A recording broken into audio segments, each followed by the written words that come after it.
আল্লাহুম্মা সাল্লি আলা মুহাম্মাদি ওয়া আলি মুহাম্মাদ সাল্লাল্লাহু আলাইহি ওয়াসাল্লাম।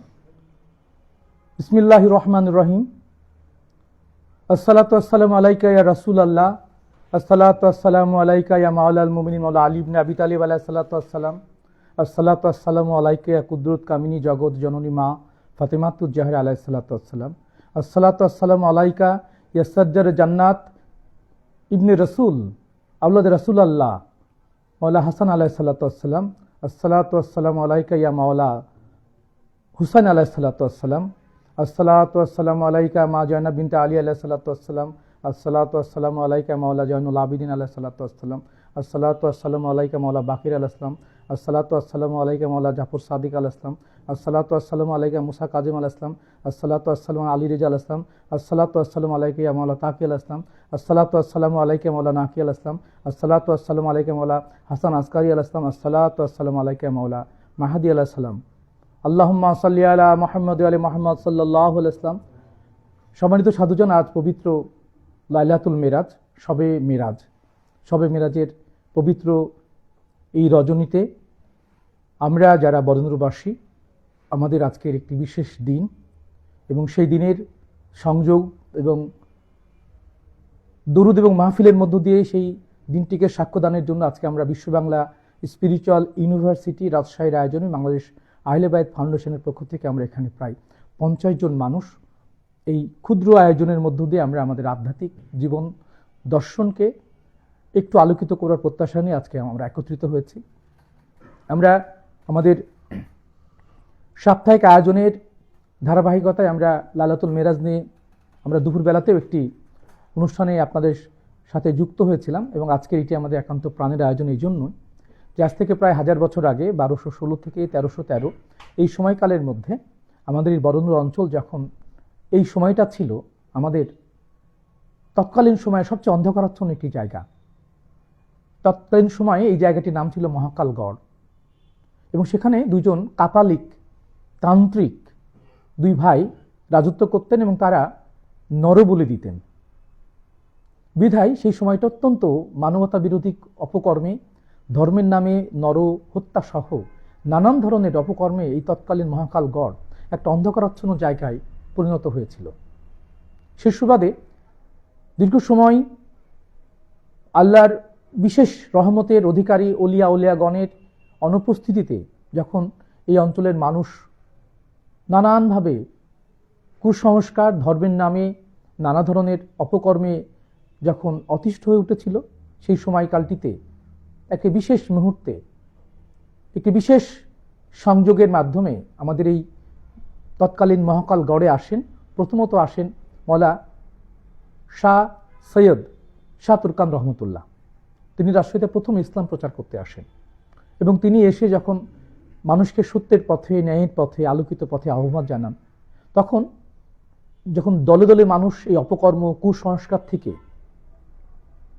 বেরিয়ে মুক্তির পথে, সত্যের পথে, ন্যায়ের পথে আসা শুরু করে, তখন তৎকালীন সময়ে সেই সনাতনী কাপালিক ভাতৃদ্বয় তারা বাদ সাধে এবং তাকে নানাভাবে বাধাগ্রস্ত করতে থাকে, কিন্তু তিনি কোনো বাধা না মেনে আল্লাহর দ্বীন প্রচার করতে থাকেন।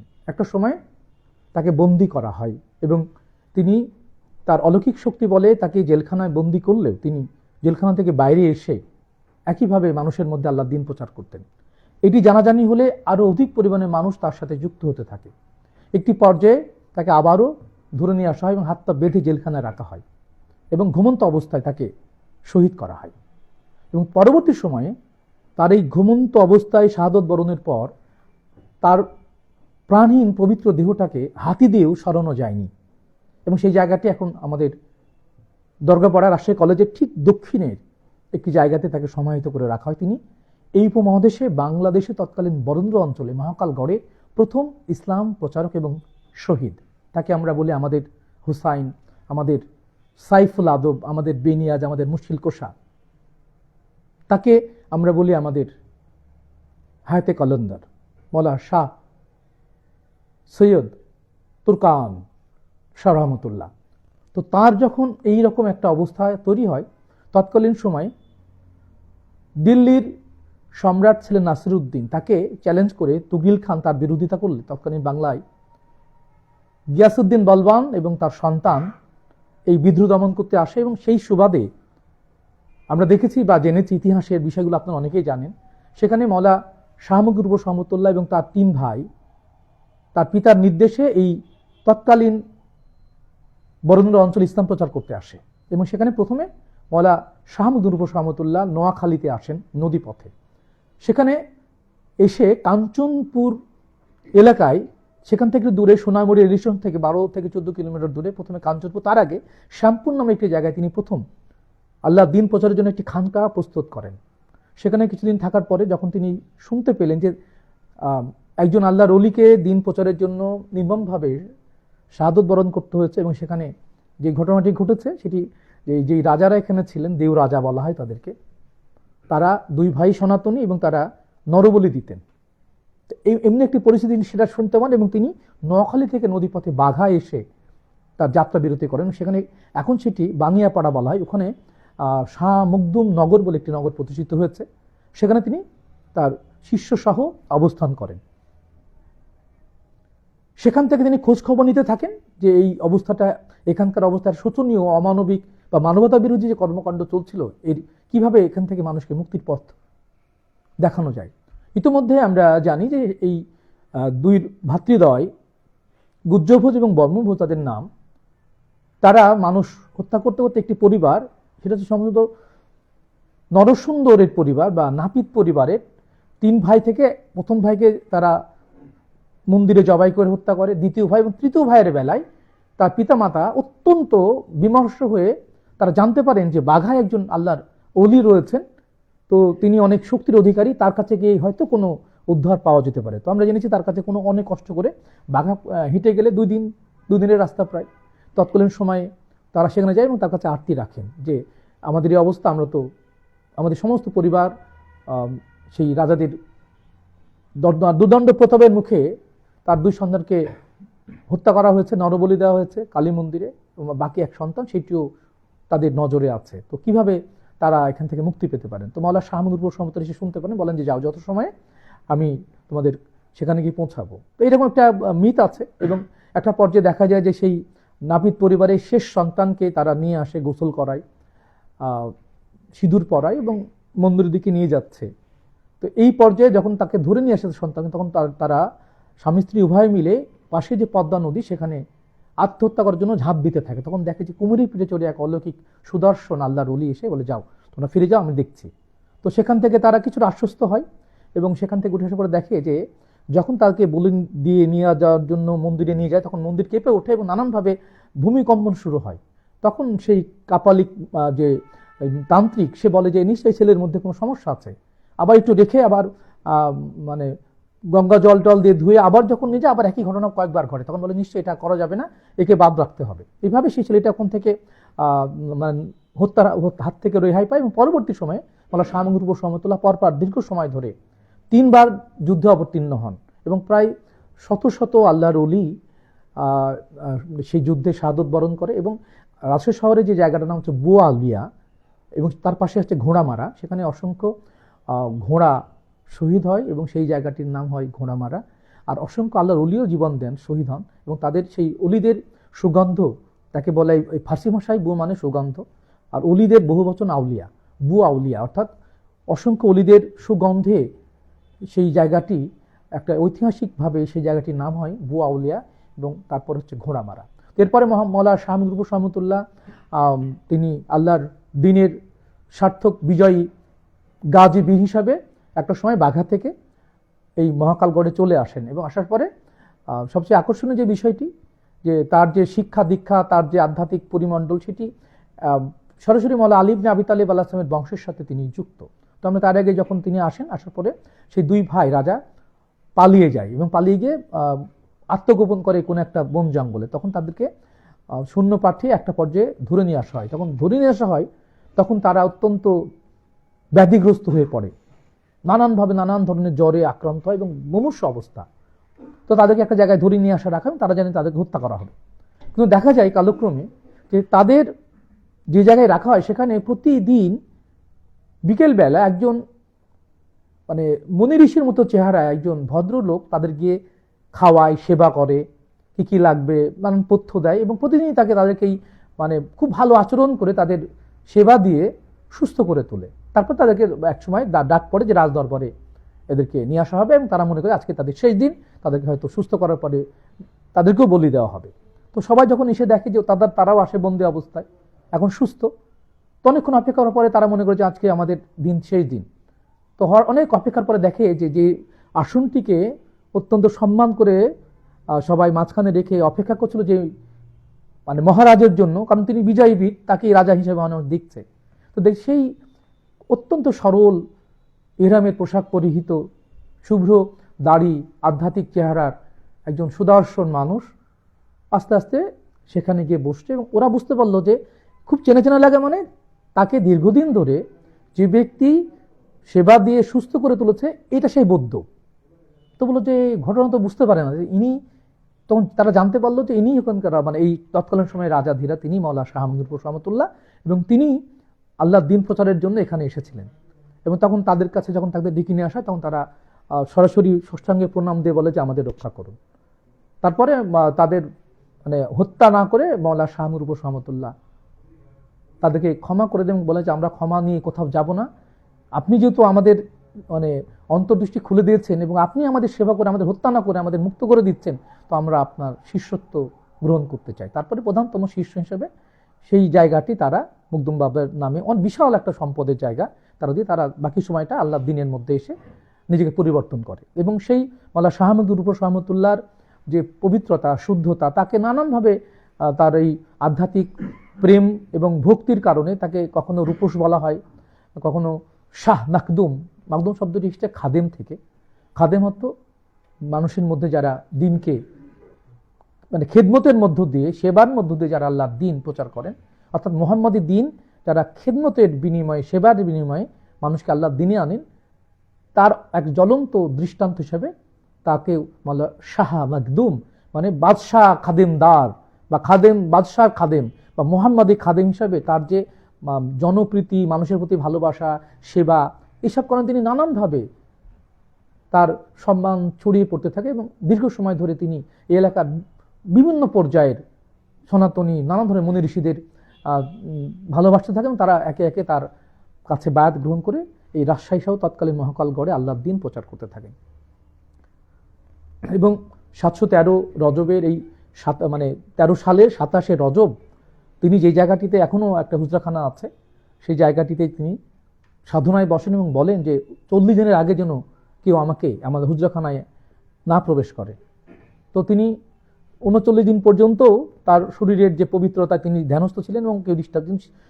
40 দিনের দিনে এটা আল্লাহরই খেলা, বা কিছু বেয়াদব শিষ্য থাকে না, হ্যাঁ গুরুর কি হলো, অতি ভক্তি আর কি, যে ঢুকে দেখে যে সেই মাংস পড়ে আছে। এবং তিনি বলে গেছেন যে আমি যখন চলে যাব এই জায়গাটি উনি লাঠি দিয়ে অঙ্কন করে দিয়ে যান যে এখানে তোমরা আমাকে সমাহিত করে। সেই জায়গাটিতে মাওলা শাহ মাকদুম রূপস রহমতুল্লাহকে রাখা হয় এবং তার একটা নাম হচ্ছে রূপস। এই রূপস শব্দটার অর্থ হচ্ছে যিনি মুখ ঢেকে রাখতেন। এবং এই মুখ ঢেকে রাখার মধ্যে আমাদের মধ্যে একটা বড় ধরনের এই ঐতিহাসিক বিভ্রাট আছে। আমি তার জীবনী লিখতে গিয়ে হাত দিতে পারিনি। তাকে নিয়ে যত ধরনের বৈষয়িক বর্ণনা আছে, আধ্যাত্মিক বর্ণনার মধ্যে নানান ধরনের ফারাক। কারণ সেটি এরকম যে অধিকাংশ ক্ষেত্রে আমরা জানি, আমাদের জানানো হয় যে তিনি কাদরিয়া তরিকার, এবং তার সাথে তার পিতা আজাল্লাহ শাহীভাবে তাকে মানে কথিত বড় পীরের খুব সংযোগে রাখা হয়, কিন্তু আধ্যাত্মিকভাবে বিষয়টা সেরকম না। কারণ এই উপমহাদেশে যারা এসেছেন, এটা আরো প্রাসঙ্গিক যে এই ভারত উপমহাদেশে প্রথম আল্লাহর দিন প্রচার করতে আসেন, এবং শুধু আসেন না, তৎকালীন সেই বিষয়টিও প্রাসঙ্গিক যে খাজা মাওলানা শাহ সৈয়দ মাইনুদ্দিন চিশতি, আল্লাহ হাসান আল হুসাইন আল সঞ্জারি আল্লাহ সাল্লামের যে আগমন উপমহাদেশে, এটিরও একটা আধ্যাত্মিক বিশেষ পরিমণ্ডল আছে। এবং তিনি একা একটা ফকির এসে পৃথিবীর মধ্যে সকল নবীদের চাইতে একা আল্লাহ দিনে মানুষকে সংযুক্ত করেছিলেন। তিনি হচ্ছেন প্রায় 99 লক্ষ মানুষ। এবং সেই মানুষগুলো কেমন? পৃথ্বীরাজ চৌহানের মতো বড় বড় রাষ্ট্রীয় জাদুঘর, তারা আগুন জ্বালিয়ে মানুষকে পুড়িয়ে দিতে পারত, চারিদিকে ভস্ম করে দিতে পারত, এমন এমন শক্তিশালী জাদুঘর। তারাও মাওলানা শাহ সৈয়দ মাইনুদ্দিন চিশতি, আল হাসান আল হুসাইন সঞ্জারি, খাজা গরিবে নওয়াজের কাছে এসে তাদের সমস্ত জাদু বিদ্যায় তারা যখন পরাস্ত হয়েছে, তখন তার কাছে বাধ্য হয়ে হলেও আল্লাহ দিনকে গ্রহণ করেন। এখন পর্যন্ত ভারতে যত ধরনের মসজিদ ভাঙা, অলিয়া উলিয়ার মাজার ভাঙার নানা রকম প্রক্রিয়া আগে থেকেও ছিল। কোন এক রাজা সম্ভবত আওরঙ্গজেবের পরবর্তী সময় থেকে, দারা শাহ আওরঙ্গজেবের সময় তারা সব মাজার ভাঙা শুরু করেছিলেন। তো তারা ভেবেছে আজ কালকে আমরা খাজার মাজার ভাঙতে যাব। তো খাজা বাবাকে দেখাচ্ছেন যে তুই যদি বাঁচতে চাস তো আয়, আমি কিন্তু খাজা। তো এই দেখার পরে তার শারীরিকভাবে সে খুবই বিব্রত বা অসুস্থ হয়ে পড়ে এবং সে ক্ষমা করে, এবং সম্রাট আকবরের মতো লোক নাকি সেখানে খালি পায়ে এসে তাকে তার গিলাপ পুষি করে দিতে। এবং আমরা জানতে কদিন আগেও যখন বাবরি মসজিদ ভাঙার পরবর্তী একটা ধর্মীয় সাম্প্রদায়িক উন্মাদনা চলছিল ভারতে, তখন একদল লোক আগুন নিয়ে এসে তার রজায় আগুন দেওয়ার জন্য যখন উশৃঙ্খলভাবে তার দরবারের এরিয়ার মধ্যে চৌকাঠের মধ্যে চলে আসে, তখন আগুনের যে ব্রিলিয়ান্ট শিক্ষা উল্টো তাদেরকে প্রতিহত করে একটা নিরাপদ দূরত্বে তাদেরকে পৌঁছায়। এবং খাজা গরিবের নামাজ যে শান এবং মান, সেই জায়গা থেকে তার একটা দল ছিল যারা খুবই উচ্চ পর্যায়ের আধ্যাত্মিক শক্তির অধিকারী, এবং তারা মুখ ঢেকে থাকতেন এবং তারা তাদের চেহারা সবাইকে দেখাতেন না। সেই থেকে সেই গ্রুপের একটা অংশ বা সেই উচ্চ পর্যায়ের সাধকের একটি সদস্য হিসেবে মওলানা শাহ রূপস রহমতুল্লাহ সেইভাবে থাকতেন। এবং সেই জায়গা থেকে তার এক নাম রূপস, তাকে শাহ মাকদুম বলা হচ্ছে, বিশেষভাবে মোহাম্মদী খাদেম, বাদশাহর খাদেম, এবং মানে বাদশাহ খাদেম বললেও অসুবিধা নেই। তো তার যে এই অঞ্চলে তার যে আগমন এবং তার যে ভালোবাসা মানুষের প্রতি, এবং তার পরবর্তী সময়ে তার প্রায় 200-250 বছর পরে আমরা জানতে পারি আসেন তারই বংশোদ্ভূত মওলানা শাহ সৈয়দ শাহনুর রহমতুল্লাহ। তার রজাটি এবং তার পাশে দেখি, এবং সবচেয়ে মজার বিষয়, প্রায় 500 বছর পরে পারস্যের সেনাপতি মির্জা আলীকুলি বেগ বাবজি তিনি সশরীরে দেশে কোনো কারণে এসব আসার পরে জানতে পারেন এখানে তার বংশের একজন আল্লাহর ওলি আছেন। তিনি আসেন এবং যেই রজাটি ভেঙে দেওয়া হয়েছে সেই পরিমণ্ডলটি তিনি নির্বাচন করে যান, এবং পারস্যের সেই কুষ্টি পাথর নিয়ে এসে সেই পাথরে সুলতান উল সুলতান আরও কিছু লেখা সম্বলিত তার সম্মান রেখে তিনি একটি রজা তৈরি করে দিয়ে তিনি যখন চলে যাচ্ছিলেন, তো তার মধ্যে একটা প্রশ্নের উদয় হয়, তো আল্লাহর ওলি আমাদের বংশের অংশ এখানে কি অর্জন করলেন যে এই জায়গাটিতে থাকতে হলো, কি করতে তিনি এসেছিলেন? তার মধ্যে একটা আধ্যাত্মিক কি আসে যে চলে যাব আমি, তো আসলে জীবনের মূল্য কি, মানে কি, আসল জীবন কোনটা, ইসলামী বা কি, সর্বোচ্চ প্রাপ্তি বা কি নিয়ে তিনি একটা দ্বন্দ্বের মধ্যে পড়েন, এবং তিনি নানান ধরনের প্রশ্নের সম্মুখীন হন। এবং একসময় বলে বসেন যে আসলে কি ওলিরা কি শক্তি অর্জন করে অলিত্ব অর্জন, জীবনকে এই পথে ব্যয় করে নানান কথা বলেন। তো একটা সময় মুকদুম বাবা হাজির হন সরাসরি এবং বলেন যে আমি মুকদুম, যে আপনি কিভাবে সম্ভব, এটা সেটাই আল্লাহ ওলিদের বিশেষ সম্মান। তো যদি এটাই হয় তাহলে আমি তো আর ফিরবো না, আমি এই শক্তির অধিকারী হতে চাই। পরে উনি তার কাছে মুকদুমার কাছে তার বংশের অংশে বায়াত গ্রহণ করেন এবং তাকে যে জায়গাটিতে যেতে বলেন তখন সেটা খুব জঙ্গলাকীর্ণ। আমরা সেখানে গিয়েছি, কমরপুর বলে একটি জায়গা, সেখানে মির্জা আলীকুলি বেগ বাবজির একটা চমৎকার বড় একটা পরিসর ছিল, সাধন ক্ষেত্র, এবং সেখানে নদীর পাশাপাশি, তো নদী নানানভাবে সেই জায়গাটা ভেঙে দিত। তো কোনো এক সময় তিনি তার একটা হাতের ঢিল ছুড়েছিলেন যে এরপরে আসিস না, তারপর থেকে নদী আর সেই জায়গায় ভাঙেনি। তো সেই জায়গাটি এখনও আছে, সে পারস্যের পাথর থাকলেও সেই জায়গাটি একেবারেই অবমূল্যায়িত। তার পাশেই তাকে কেন্দ্র করে মসজিদ তৈরি করা হলেও সেই জায়গাটির কোনো রকম, আমরা প্রায় 20 বছর ধরে দেখছি সেখানে কোনো উন্নতি ঘটেনি। এবং সেই জায়গাটি আশেপাশে ওয়াহাবিজমের পরে আমরা দেখেছি মাদ্রাসা তৈরি করা হচ্ছে, স্কুল হচ্ছে, মসজিদ হচ্ছে, কিন্তু সেই জায়গাটি কোনো সংস্কার করা হয়নি। ঠিক একই রকমভাবে আমরা মওলানা শাহ রূপস রহমতুল্লাহর যে তিরুভাব দিবস 713 সালের এই 27শে রজব মওলানা শাহ রূপস রহমতুল্লাহ মহান রবের দরবারে ফিরে যান, এবং তার যতগুলো শিষ্য ছিল তার মধ্যে 4 জন প্রধান, তার মধ্যে 3 জনকে আমি খুব ভালোভাবেই জানি এবং 3 জনই আধ্যাত্মিক শক্তির অধিকারী।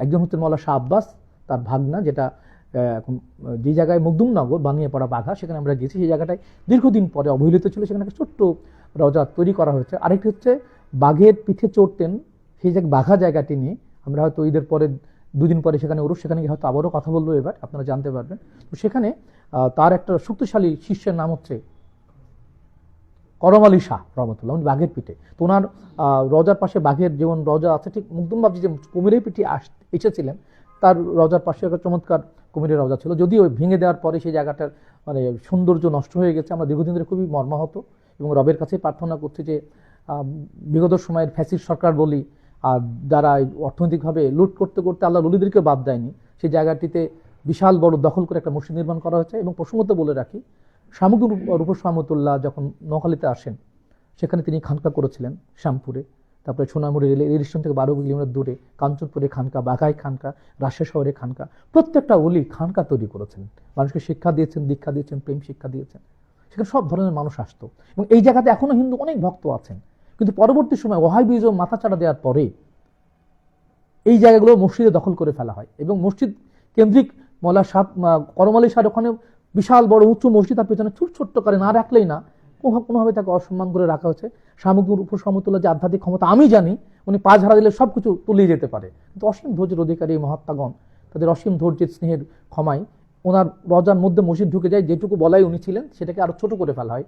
এবং প্রত্যেকটি রজার পাশে আমরা দেখেছি, আমরা একটু আগেও লাইভে বলে এসেছি যে ওনার শাহজালাল রহমতুল্লাহর সাথে একটি দিঘি বা পুকুর, শাহদুল্লাহ রহমতুল্লাহর সাথে দিঘি পুকুর, শাহপরান রহমতুল্লাহ দিঘি পুকুর, শাহ খানজাহান আলী বাবজি রহমতুল্লাহ পাশে দিঘি পুকুর, শাহ নিয়ামতুল্লাহ সাহেব দিঘি পুকুর, সবার কাছে একটা দিঘি বা পুকুর। আধ্যাত্মিকভাবে আমরা শাহ আব্বাস রহমতুল্লাহ ওখানে একটা দিঘি পুকুর আছে লোহার শাহ বাবজির পাশে, এবং এই দিঘিটা নদীর সাথে রিলেটেড ছিল। এবং কুমিরের একটা ঐতিহ্যবাহী একটা যে জায়গা, সেটা মানুষ লক্ষ লক্ষ মানুষের আগমন ঘটেছে। সেই জায়গাটিকে তথাকথিত কি বলতে পারি, কতটুকু বলা যায়, মুনাফিকরা ধর্মের নামে সেই জায়গাটি দখল করে নিয়ে একটা গেট তো করলো 1000 বছর পরে, সেই গেটটা যেভাবে ডিজাইন করা ছিল সেটা নষ্ট করে ফেলে। প্রথমে 3 কোটি টাকা লুটপাট করে ফেলে, এর সঙ্গে সরাসরি ফজল হোসেন বাদশাহ জড়িত। পরবর্তী সময়ে কিছু লোকজন তরিকার নামে, সুফির নামে এই কমিটিতে ঢুকে এবং সেখানে সরাসরি খালেদ রিটার্নও যুক্ত, তাকে দিয়ে এমন একটা মানে ভয়ঙ্কর একটা ডিজাইন করলো, সেই গেটটা না হলো মসজিদের, না হলো মাজারের। এবং এখন আমরা তো দেখাবো খুব, এবং সেই জায়গাটিতে একবারে নষ্ট, দিঘিটাকে আলাদা করে সেখানে নাকি মার্কেট নির্মাণ করবে। এই ভয়ঙ্কর অভিশপ্তদের যে মানে কুকর্ম বলবো, আল্লাহ এদেরকে কিভাবে ক্ষমা করেন? অলিদের সাথে এই বেয়াদবিগুলো গ্রহণযোগ্য নয়। কিন্তু অলিরা এত আল্লাহর দয়াময় প্রেমের অধিকারী, তো তারা এগুলোকে সহ্য করেন কিংবা আমরা সহ্য করতে পারছি না। তো সবকিছু মিলে তার জায়গাটি ওহাবিরা দখল করে ফেলেছে, পাশে মাদ্রাসা করেছে, সেখানে একটা নাম দিয়েছে জামিয়া ইসলামিয়া শাহ মখদুম, পাশে রহমতুল্লাহ নাম। আমরা প্রতিবাদ করেছিলাম এবং সেখানে ইয়াজিদের প্রশংসা গীত গাওয়া হয়। যেই মসজিদের ইমাম, সেই মসজিদের ইমাম যে মানুষ নজরানা দেয়, সেই টাকা দিয়ে চলে, তার বিরোধিতা করে। এবং যে পাগল ফুকরের সিন্ধুক, সেই সিন্ধুকের টাকাগুলো তারা লুটপাট করে খায়। সেই টাকাগুলো যদি সাধারণ মানুষের পক্ষ থেকে যা দান করা, ওগুলো যদি সে পাগল ফুকরে দেওয়া হতো, তো প্রতিদিন ঈদের মতো আনন্দ থাকতো। তো আমরা আমাদের খাজা মৌলা শাহ সৈয়দ আব্দুল কুদ্দুস শাহমুখ রূপ রহমতুল্লাহর এই পবিত্র তিরুভাব দিবসে আসলে মর্মাহতভাবেই মহান রবের দরবারে প্রার্থনা করছি। এবং যারা বর্তমান সময়ে কয়েকটা তথাকথিত পীর আছে, আমি নাম বলতে চাই না, এদের উপরে লানত বর্ষিত হোক, এই অভিশপ্তদের উপরে, যে একটা 1000 বছর একটা সুন্দর জায়গা, সেই জায়গাটাকে নষ্ট করে দিয়ে, প্রাচীর দিয়ে সাধারণ মানুষে বা বেধর্মী লোক যারা যেতেন, তাদের সংখ্যাই বেশি, যারা দান করতেন, তাদের দান ভালো লাগে, কিন্তু তাদের ভালো লাগে না এই যে ভয়ঙ্কর এই অভিশপ্ত ওহাবিবাদ, ইজিদিবাদ, লামাজাবিবাদ, সালাফিবাদ, এই ভয়ঙ্কর এই অভিশাপ আমাদের মধ্যে ধর্মের নামে যে 1000 বছরের যে আধ্যাত্মিক জীবন, প্রেমময় মহান রব্বুল আলমিনের আধ্যাত্মিক ত্যাগী জীবনের যে আকাঙ্ক্ষা, এদেশের মানুষ অলিয়া উলিয়াকে দেখে ইসলাম প্রচার করেছে, ইসলামে যুক্ত হয়েছে, আজকে সেখানে নানান ধরনের ফিতনা ফতোয়ায় শত শত দলে বিভক্ত হয়ে আমরা আমাদের নিজেদের মাংস নিজেরা ছিঁড়ে খাচ্ছি এবং প্রকৃত দিনের যে আধ্যাত্মিকতার আমলের যে পবিত্রতা, সেটা আমরা হারিয়ে ফেলেছি এবং ক্রমাগতভাবে কুক্ষিগত হয়ে পড়ছে আল্লাহর অলিদের। এবং আপনারা জানেন, যেটা আমরা প্রায় বলছি এবং বলা যেতে পারে সবচেয়ে দুঃসময় 21শে সেপ্টেম্বর আমরা সারা দেশে বিগত 24 সালের 5 আগস্টের পর থেকে প্রায় সারা দেশে যে 2 শতাধিক আল্লাহর অলিদের মাজার ভাঙচুর করা হয়, লুটপাট করা হয়, অগ্নিসংযোগ করা হয়, প্রতিবাদ করেছে।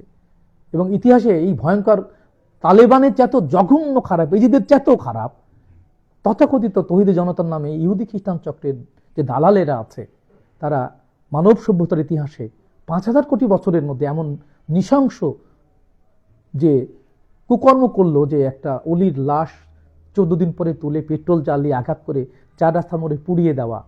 কি ভয়ঙ্কর অভিশপ্ত এরা, তারা সারা পৃথিবী ইসলামকে যেভাবে কলঙ্কিত করছে, তো এদের পরে আল্লাহ লানত বা সামুদ জাতির মতো ভয়ঙ্কর আযাব না আসলে কিভাবে আমরা আল্লাহর প্রতি বিশ্বাসের যে পবিত্রতা নিয়ে আমরা অবস্থান করতে পারি? তো সেই ক্ষেত্রে আজকের এই ক্ষুদ্র আয়োজনের মধ্য দিয়ে আমরা মৌলা শাহ মুহাম্মদ রহমতুল্লাহ, যিনি সরাসরি মৌলা আলী ইবনে আবি তালিব আলাইহিস সালাম মুহাম্মদুর রাসূলুল্লাহ সাল্লাল্লাহু আহলে বাইতের বংশের অংশ, এবং তিনি 1000 বছর আগে না আসলে আজকের যে কথাগুলো আমরা বলছি বা যেটুকু আল্লাহ রসুলের সাথে আমাদের সম্পর্ক তৈরি হয়েছে, সেটি কখনো সম্ভব হতো না।